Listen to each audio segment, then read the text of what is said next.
Bom, agora essa questão ela fala da resistência de um condutor. Todos os condutores a gente viu que eles, por melhor que seja a capacidade dele conduzir, mas eles sempre oferecem uma certa resistência à passagem da corrente elétrica. E essa resistência tem a ver com o tipo de material e com as dimensões desse material, por exemplo, né? Que é o que trata essa questão. Então, vamos ver aqui. Ó. A resistência de um condutor é diretamente proporcional e inversamente proporcional a quê? Aí vamos analisar as alternativas e ver qual é que é a correta. Ó. Ele fala em diretamente proporcional e inversamente proporcional. Então, veja só. Para analisar a resistência de um condutor, nós vimos essa ferramenta aqui. Ó. Resistência é igual a resistividade L dividido por A. Ó. Resistência de um condutor é igual a resistividade vezes o comprimento dividido por A. Então, observe aqui este alinhamento. Ó.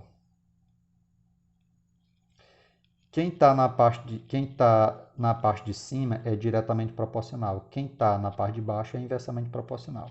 Isso quando a gente compara, ó, pega aqui a igualdade, quando a gente compara um elemento que está de um lado da igualdade com um elemento que está do outro lado da igualdade.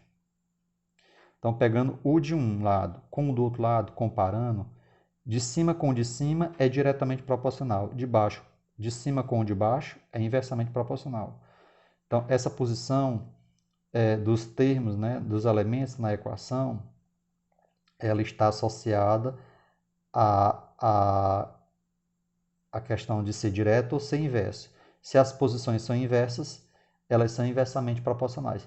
Se as posições são as mesmas, eles são diretamente proporcionais.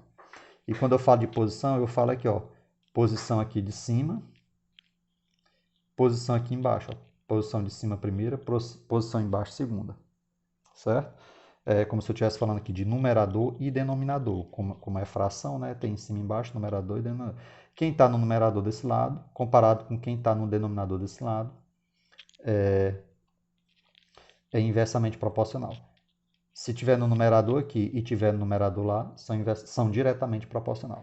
Então, esse L representa o comprimento.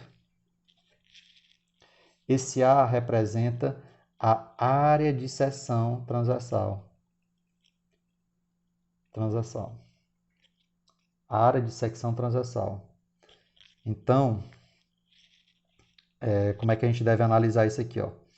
A resistência ela é diretamente proporcional ao comprimento e inversamente proporcional à área de seção transversal. Pelas posições que eu acabei de comentar aqui, a gente já prevê isso.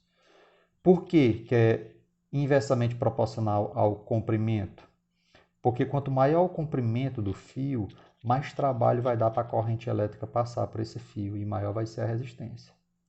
Então, quanto maior o comprimento, maior a resistência. Ó, são diretamente proporcional. Um aumenta, outro também aumenta. Agora, a área de seção transversal, não. Ó. Quanto mais grosso é o fio, mais fácil a corrente elétrica passa. Quanto mais estreito é o fio, mais difícil a corrente elétrica passa. Então, a resistência ela é inversamente proporcional à área, porque quando a área aumenta, a resistência diminui. Ok? Então, onde é que está essa opção aqui? Diretamente proporcional e inversamente proporcional. Tem que obedecer essa ordem. Diretamente proporcional, ó, ela é diretamente proporcional ao comprimento L, e é inversamente proporcional à secção transversal. Secção transversal, que é a área, né? Então, isso aqui a gente viu, ó, a resistência é diretamente proporcional ao comprimento e inversamente proporcional à secção transversal, né? A resistência. Ela é diretamente proporcional ao comprimento e inversamente proporcional à área de seção transversal. Onde é que tem isso aí? Comprimento e área de seção transversal. Está na letra D, né? Alternativa correta. As outras está diferente do que a gente comentou aqui em termos de, ó, né? Está na letra D. As outras estão com ordens e informações diferentes do que a gente comentou aqui, ok? Então, questão resolvida, certo? Resistência, questão resolvida, né?